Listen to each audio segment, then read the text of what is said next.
அனைவருக்குமே வணக்கம். சற்று முன் கிடைத்திருக்கக்கூடிய ஒரு மிக மிக முக்கியமான செய்தி ஒன்று வெளியாகியுள்ளது.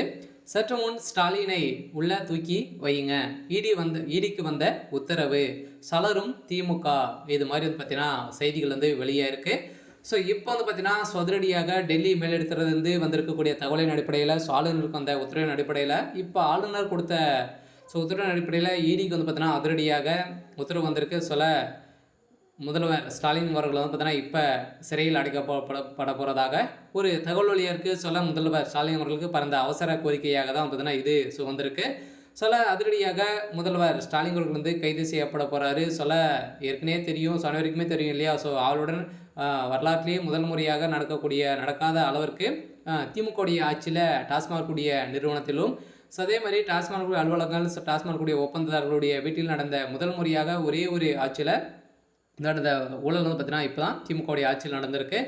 இதன் அடிப்படையில் தான் இதில் எக்கச்சக்கமான பணங்கள், இது வரைக்குமே 50,000 கோடிக்கு மேலே மெகா ஊழல் நடந்திருக்கு. இது வரைக்குமே 5 வருடங்கள்லாம் பார்த்தீங்கன்னா 50,000 கோடி மேலே ஊழல் நடந்திருக்கு. இது குறைந்தபட்சமே இந்த வருடம் மட்டுமே 1000 கோடிக்கு மேலே பார்த்தீங்கன்னா மெகா ஊழல் செந்தில் பாலாஜி அவர்கள் செய்திருக்காரு அப்படின்ற மாதிரி இப்போ அவருடைய சம்மந்தப்பட்ட நிறுவனங்களிலும் அவருடைய சம்மந்தப்பட்ட இடங்களும் ரைடுகள் நடந்தது. அதே மாதிரி திமுக சார்ந்த அமைச்சர் முக்கிய பினாமியாக இருக்கக்கூடிய ஜெகதரசனுடைய வீட்டிலும் ரைடுகள் நடந்தது. இந்த ரைடின் அடிப்படையில் முதல்வர் ஸ்டாலின் அவர்களும் பார்த்தீங்கன்னா இதில் வசமாக சிக்கியிருக்காரு. இந்த பணங்கள் அனைத்துமே மாதம் முதல்வர் ஸ்டாலின் அவர்களுக்கு 300 கோடிக்கு மேலே அவருக்கு சென்றிருக்கக்கூடிய நிலையில் தான் இப்போ சொதரடியாக முதல்வர் ஸ்டாலின் அவர்கள் உள்ளே தூக்கி வைங்க அப்படின்ற மாதிரி டெல்லி மேலிடம் போட்டிருக்க உத்தரவின் அடிப்படையில் தான் இப்போ ஆளுநர் அவர்கள் களத்தில் இறங்க போகிறாங்க. திமுகவுடைய ஆட்சி கலைக்கப்பட போகுது.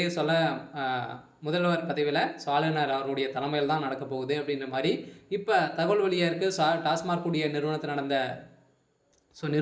நடந்த மெகா ஊழலின் அடிப்படையில் தான் இப்போ திமுகவுடைய ஆட்சிக்கே ஒரு மிக கேள்விக்குறியாக மாறியிருக்க. சமீப காலத்துலேருந்தே திமுகவுடைய ஆட்சி பார்த்தீங்கன்னா நிறைய ஊழல் கொள்ளைகள் இது மாதிரி பார்த்தீங்கன்னா நடந்துட்டு வந்திருக்கக்கூடிய நிலையில் தான் இப்போ பார்த்தீங்கன்னா இந்த டாஸ்மாக் கூடிய நிறுவனத்திலும், அதே மாதிரி முன்னதாகவே ஒரு அண்ணா பல்கலைக்கழகத்தில் நடந்த பாலியல் விவகாரத்தின் அடிப்படையிலும் பார்த்தீங்கன்னா இப்போ மெகா ஊழல் நடந்திருக்கிற அடிப்படையில் இப்போ திமுகவுடைய அரசு சட்ட ஒழுங்கை மீறி பார்த்தீங்கன்னா இப்போ நடந்துட்டு வருது அப்படின்ற மாதிரி தான் குற்றச்சாட்டுகள் வந்திருக்கக்கூடிய நிலையில் மீண்டும் இப்போ திமுகவுடைய ஆட்சிக்கு ஒரு கேள்விக்குறி வந்திருக்கு. ஆனால் கூடிய விரைவில் திமுகவுடைய ஆட்சி நிலைக்குமா அப்படின்ற மாதிரி ஒரு கேள்விக்குறி மாறி இருக்குது. இருந்தாலும் இப்போ இதில் சிக்கிய செந்தில் பாலாஜி பார்த்தீங்கன்னா அடுத்ததாக ஜெகதரக்ஷனுடைய திமுக சார்ந்த அமைச்சர்களாம் இதில் சிக்கியிருக்காங்க. மீண்டும் அடுத்தடுத்து பார்த்தீங்கன்னா அமைச்சர்களாக சிக்க போகிறாங்க அப்படின்ற மாதிரி இப்போ தகவல் வெளியே இருக்கக்கூடிய நிலையில் முதல்வர் ஸ்டாலின் அவர்கள் இப்போ உள்ளே தூக்கி வைங்க அப்படின்ற மாதிரி டெல்லி மேலிடத்துலேருந்து உத்தரவு வந்திருக்கு அப்படின்ற மாதிரி சொல்லியிருக்காங்க. இருந்தாலும் என்ன நடக்க போகுது அப்படின்றத வெயிட் பண்ணி பார்க்கலாம்.